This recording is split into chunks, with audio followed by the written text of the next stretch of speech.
favourite to retain his 400-metre hurdles European title tonight. He's there out on the track, and he told Radio 5 Live's Katie Smith he's got very happy memories of racing on British soil.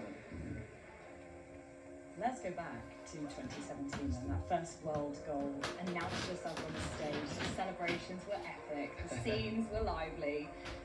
Was that a moment for you where you felt like, yes, here I am now? Yes, for sure. I think that is my breakthrough. It's kind of where it all started for me. It's also where I started to believe that I can win on the big stage. I was kind of young, and you're always used to watching other people do it on TV and thinking, you know, when I'm a grown-up, I want to do it. But when do you become a grown-up? And for me, it was in 2017 in London. That's when I got to be a grown-up and to win on a big stage for the first time. And it kind of does something to you. You always want to win again after that. You want to relive it, but there's not going to be any time like the first. So assess your season for us so far. It's been quite a difficult one, actually. It started in China. I got beaten a couple of times there. Also lost to Dos Santos at home soil in Oslo. Of course, I don't like that, but it's also a season where I'm trying to build more and more, and Birmingham is, of course, one of the biggest highlights. I want to do well in the European Championships, so hopefully I'm reaching my peak anytime soon, and I think I can run fast.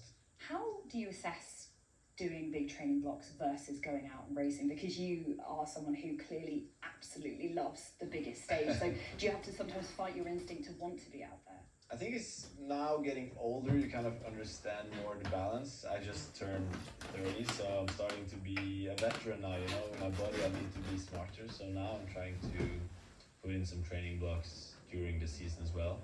But mostly to be able to perform really well. I think that is where athletics is very difficult, because people always want you to perform really good. You know, you can look at the times and you can see if I were any good today or if it was bad. So I need to put in some training blocks to be able to complete the season in a good way. So how special are the Europeans for you then? Because you go back to 2018, that was your first gold, and you've not relinquished it since. You've remained the champion, you've defended it a couple of times. Is that important to you? Oh yeah, absolutely. I think, as I said, once you've reached the top, that's where you want to stay. But it's very difficult, and then of course also in the 400-meter hurdles now the level is very high. I need to be at my best in Birmingham to defend that, and of course I want to win it for the fourth time. I think that is also a reason why I keep pushing in my career, that I want to add medals and titles to my name. So I'm going to do everything to be ready once we go to Birmingham. Remarkably, he's still only 30. It feels like we've been enjoying him for a very long time, and his brilliant performances and great personality. And he's run the 33 fastest times ever by a European over this event and the hurdles. He really is so dominant on the continent. Yeah, he really is. I mean, when we look at European athletes and the top stars, he is most certainly one of them. And as you just said then, having 33 of the fastest times ever in European history, I mean, it's remarkable. He is obviously a version of Mondo in his own right. And here, I think we're going to see something incredibly special again. He's going to go out there, he's going to want to win this. He's saying winning is the most addictive thing, and it's what drives him. So I think going out there, hopefully he can deal with this wind, and we'll see a really special performance. Some very cute pictures have been doing the rounds this week of you and him when he was much younger at the beginning of his career, because he was very much inspired by 2012. He was actually a multi-eventer, wasn't he, at the beginning of his career? Yeah, and maybe made the right choice. Yeah, I think he did, yeah. I bumped into him in London, and it was great to see him have such a fantastic performance, and we had a little catch-up, and he said how he was so inspired by 2012. So, yeah, it's moments like that that really make you appreciate how much impact the sport has on the next generation. So, yeah, what a fantastic athlete he is. Okay, let's get going with this one then. The men's 400-metre hurdles final, and Andrew Cotter is alongside Colin Jackson. Yes, it is Karsten, Warholm and the rest here, but the best of the rest is Emil Agyakam of Germany. And others can challenge, certainly. Well, I mean, anything can happen. Colin Jackson alongside me always say anything can happen in hurdles, but Karsten Warholm in Europe is untouchable. He certainly is. It seems that way. And one of the things I was worried about, I didn't have time to discuss it with him, is whether he's going to try and get back his world-leading performance He did it in London, which was great to see, and then Dos Santos went and took it back again. So will he go for something special? Well, two Germans in the final. Uwe Fischer-Breiholz, the youngest in the final, the European under-23 champion last year. Oskar Edlund set a new Swedish record in the semi-final. And there is the second fastest in Europe this year. Emil Agyekum, German champion this summer, broke the German record of the great Harald Schmidt, who was 3 times European champion himself. And that is what Karsten Warholm is trying to surpass now. The slapping and the noise that we're so familiar with before each one of his races. There is Matic Jan Gucek, 22-year-old, set a new Slovenian record in the semi-final, 48.03. Incidentally, just to give you a mark of 48.03, that would be third on the UK all-time list. Alessandro Sibilio, silver behind Warholm in Rome 2 years ago. Jesus David Delgado, the Spanish champion from Tenerife. And then completing the lineup on the inside, Ismail Nazir, former world junior champion, ran a new personal best in the semi-final, 48.16. There's not a huge amount between 7 of the athletes here, and then there's a big leap forward to Karsten Warholm. We heard it in that piece in the discussion. He's 30 now. And going back to that breakthrough at the World Championships in London 2017, there is little that he has not achieved. 3 times world champion, Olympic title in Tokyo, world record holder. Dos Santos might have got the better of him a couple of times this season. But in Europe, he operates in a different level. Can he take a 4th successive European title? Who might possibly challenge? Who will contest the rest of the medals? Warholm in 6, Agyekum in 7, Oskar Edlund in 8. Warholm gathers himself for one more challenge, the final of the men's 400 metres hurdles.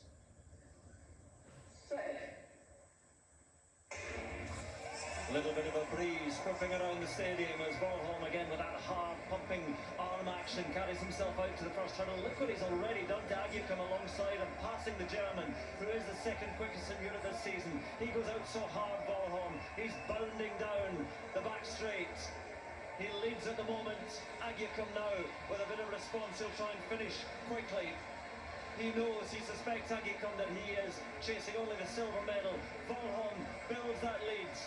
He is in a world of his own in European terms. Look at the lead he has already. Carried by the road into the home straight. Warholm surely for another medal, barring a miracle. Now just looking at the clock, Agyekum for the silver it will be, and Warholm 46.63 championship record. Agyekum takes the silver. I think on the inside Nazir of Turkey took the bronze. It is a feeling that he is well used to. Karsten Warholm wins and wins and wins and wins again in Europe. 4 now, 4 in a row. And he betters his own championship record from Rome 2 years ago. Takes a good chunk off it, 46.63. He's not too far from Dos Santos' quickest time in the world this year. European champion again.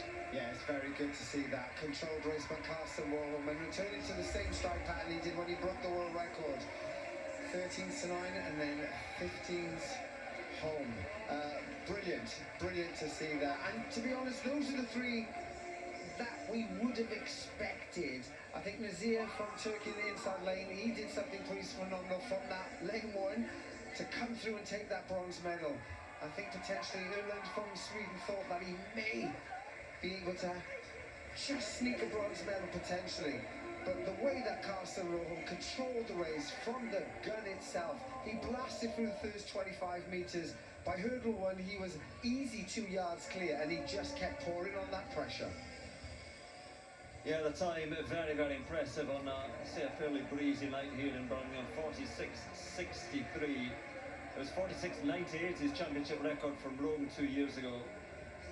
And Karsten Warholm is a remarkable athlete. The gap, when you look at it on the clock, it's one thing. When you look at it on the track, you realise just how good he is compared to the rest of Europe. Nazir, as you mentioned, Turkey's hard in the inside lane, and he's done it with a personal best, Nazir. That's why he's absolutely delighted with his bronze medal. That's a very, very impressive effort from the young Turkish athlete. But that taste of gold, he's had that taste so many times before. 4 times now European champion. I think there'd be a bit of relief on Karsten as well. The shoulders, a lot of pressure, a lot of focus on him now, in hope that he can return to the very heights of his career, because he's mentioned in interviews that he's had those defeats, and I know he doesn't like losing at all. So the fact now that he's running back-to-back sub 47 seconds again is really putting him in a good stead. He's got the ultimate coming up soon, and he'll want to be on top of the world. Well, he was invincible in Europe and the world a few years ago when he was young. He just felt that invincibility. Then he got a couple of injuries, and he was only silver medalist at the last Olympics. He knows that Dos Santos has the better of him at the moment in the world, but in Europe he is the best, and I'm sure he'll be back on top of the world in the future as well. He is something special. He is, and what a joy for everyone here in this stadium tonight to see him up close and see him run. He loves running in this country. He had such great memories of London in 2017, and he is an absolutely supreme athlete when it comes to the 400-metre hurdles. Very few can touch him. Yeah, and do you know what? I love the way he attacks every single hurdle. You see him at the start line, he's got those red shoulders, the way he's been, slapping himself and trying to get himself really fired up, and he's an athlete that really fuels his performance off adrenaline. And, as Colin said, from start to finish, he went, didn't he? He led it all the way and was so strong and powerful, attacking every single hurdle.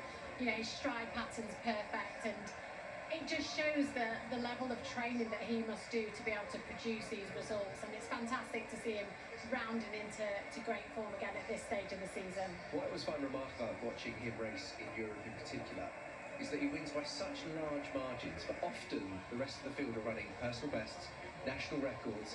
He's making them look like subpar athletes, but they're still remarkable athletes in their own right.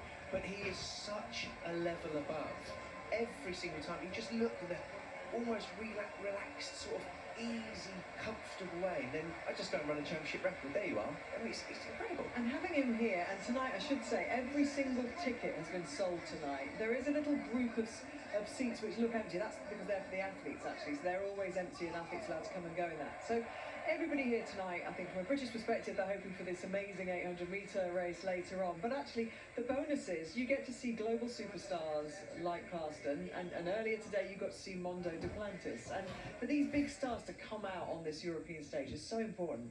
Yeah, and I think often we sort of question, if it's not a World Championships or an Olympics, is it worthwhile? Well, clearly, because the best athletes in the world and some of the greatest of all time are willing to come along and are willing to put on a show. And that is the brilliant thing here. The athletes are doing their job. They're coming, they're putting on a show. And it's amazing now that we've got a stadium filled with people that get to see that. Absolutely, yeah, the British fans certainly, even if they got their ticket and didn't realise it, may well have one of the great races on their hands. And you can see there, they knew what they were coming to see. The signs are there for clearly the fans.